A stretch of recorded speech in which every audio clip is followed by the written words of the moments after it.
আবু জেহেল আমার নবীর সাথে যখন কোনো অবস্থাতেই পারেন না, সর্বশেষ আবু জেহেল আমার নবীর সাথে বায়না করলো, যদি তুমি নবী দাবি করো, জমিনে অনেকভাবে তোমাকে ট্রাই করলাম, পরীক্ষা করলাম, জাদু দিয়া সবকিছু করতে পারো, যেখানে তোমার জাদুর ক্ষমতা চলবে না সেইখানে আজকে তোমাকে পরীক্ষা করব।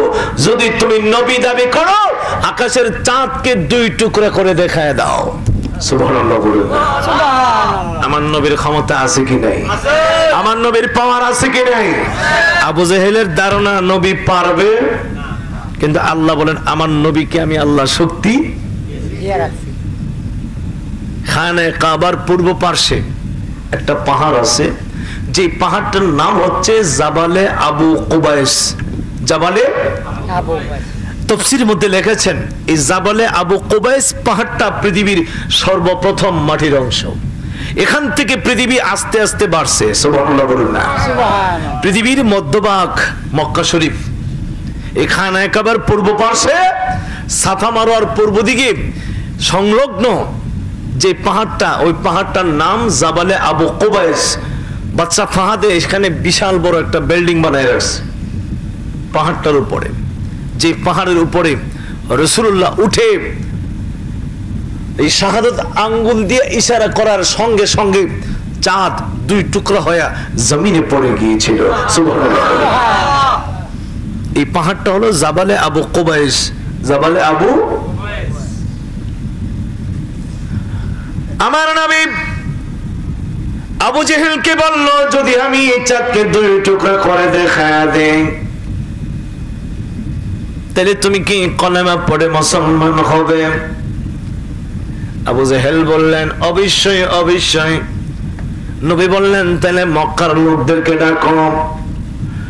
মক্কার সমস্ত লোকদেরকে ডাকলেন, সবার সামনে তুমি বলো, আমি যদি চাঁদকে 2 টুকরা করি, তাইলে তুমি কলেমা পড়ে মুসলমান হবে কিনা? সবার সামনে বলল, যদি আকাশের চাঁদকে 2 টুকরা করে দেখাই দিতে পারো, তাইলে আমি কলেমা পড়ে মুসলমান হয়ে যাব। আমার নবী জাবালে আবু কুবাইস পাহাড়ের মধ্যে উঠে শাহাদাত আঙ্গুল দিয়ে ইশারা দিতে দেরি হলো, চাঁদ 2 টুকরা হয়ে জমিনে পড়তে দেরি নাই। আবু জেহেল আমার নবীকে ডাক দিয়ে বলেন, মুহাম্মদ তুমি বড় জাদুকর। হাজার হাজার কাফেররা কলেমা পড়ে সেদিন মুসলমান হয়েছিল, কিন্তু আবু জেহেলের নসিবে কলেমা আসে। আল্লাহ বলেন, খাতামাল্লাহু আলা কুলুবিহিম ওয়া আলা সামিহিম ওয়া আলা আবসারিহিম গিশাওয়া। তার কানে, তার চোখে, তার দিলে আমি আল্লাহ মোহর মেরে দিয়েছি। আনজারতাহুম আম লাম তুনজিরহুম লা ইউমিনুন। যতই আপনি তারে হেদায়েতের বাণী শোনান, আর যতই তাকে আপনি পথ প্রদর্শনের কথা বলেন, যতই সতর্ক করেন, সে কি করবে না? ঈমান আনবে না। আল্লাহর পক্ষ থেকে চূড়ান্ত হয়ে গেল।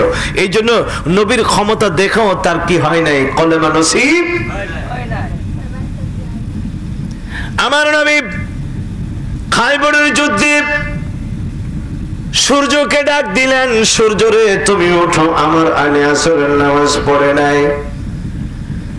হাতের ইশারা দিতে দেরি, সূর্য আবার ডুবন্ত সূর্য ফিরে আসতে দেরি হয় নাই।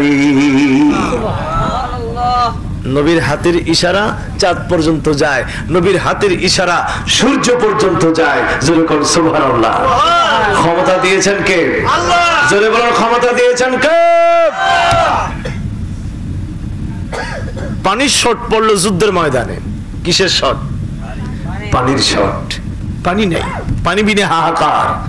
সৌদি আরবে যারা যায় তারা অনুমান করতে পারে এই 1400 বছর আগে সেই দেশের অবস্থা কি ছিল। এখনো বিশাল বড় মরুভূমি, শত শত মাইল, শত শত কিলোমিটার, খালি খালি খালি, নাই বাড়ি নাই মানুষ, পানির তো কোনো ব্যবস্থা এখনো কিনা পানি ছাড়া আরবে কেউ কোনো পানি খাইতে, ডুবা নাই, নদী নাই, সাগর নাই, নালা নাই, কিচ্ছুই নাই। 1400 বছর আগে কি অবস্থা ছিল, পানির যে কত শর্ট ছিল। অল্প অল্প করে পানি জীবন বাঁচানোর জন্য বিভিন্ন দূর কূপ থেকে তারা সংগ্রহ করতেন। যুদ্ধের ময়দানে পানি শর্ট পড়ে গেল।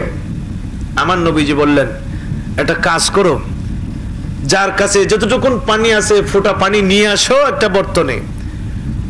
একটা বর্তনে করে সামান্য একটু পানি নিয়ে আসলেন, রাসূলুল্লাহর হাত মোবারক বর্তনের ভিতরে রাখলেন। আমার নবী আবার হুকুম দিলেন, ও সাহাবায়ে কেরাম, যারা খাবার প্রয়োজন খাও, যারা নেওয়ার প্রয়োজন নেও। যত হাজার সাহাবায়ে কেরাম যুদ্ধের ময়দানে ছিল সবাই আমার নবীর এই বর্তন থেকে পানি নিল, পান করলো। যেমন পানি ছিল তেমন পানি বর্তনের ভিতরে এখনো আছে। জোরে বলুন সুবহানাল্লাহ। আমার নবীজির হাতের আঙ্গুলের মধ্যে আল্লাহ পাক জান্নাতি নহর ফিট করে দিয়েছেন। এই জন্য আমার আল্লাহ বলেন, আমার নবীর গোটা অঙ্গ প্রত্যঙ্গ আমি আল্লাহ মুজিজা করে পাঠাই দিলাম, যাতে করে আমার নবীকে নবী হিসেবে চিনতে পারে, নবীকে নবী হিসেবে বুঝতে পারে, নবীকে নবী হিসেবে চিনে জেনে বুঝে যেন আমার নবীর প্রতি ঈমান আনতে পারে। তাইলে আমার নবীর মহব্বত তাদের অন্তরে থাকবে। আর যদি নবীকে না জানে, না বুঝে, না চিনে, তাহলে আপনি যেরকম আপনার কাছে নবীও সেই রকম লাগবে। তারা আমার নবীকে বুঝে না, চিনে না, জানে না। জানে আমার নবী আব্দুল্লাহর ছেলে, আমিনার ছেলে, এতটুকুন জানে। এই জন্য তাদের চোখে তারা যে এরকম, নবীও সেই রকম। কিন্তু ইমানদারের চোখে, আহলে সুন্নাত ওয়াল জামাতের চোখে, আশিক রাসূলদের চোখে কোনদিন নবী নিজের মতো মনে হয়? নবী নবীর মতো। নবী কিসের মতো? নবী নবীর মতো। নবী কোনো সাধারণ মানুষের মতো না। নবীকে সাধারণ মানুষের মতো মনে করা আর ঈমান নষ্ট করা। ঈমান নষ্ট হয়ে গেলে আপনার কোনো আমল আল্লাহর দরবারে কি হবে না? কবুল। আল্লাহ পাক নবীকে বুঝার, নবীকে মানার তৌফিক যেন আমাদেরকে দান করে। আমরা সবাই বলে আমিন। আর একটু মহব্বতে বলি আমিন।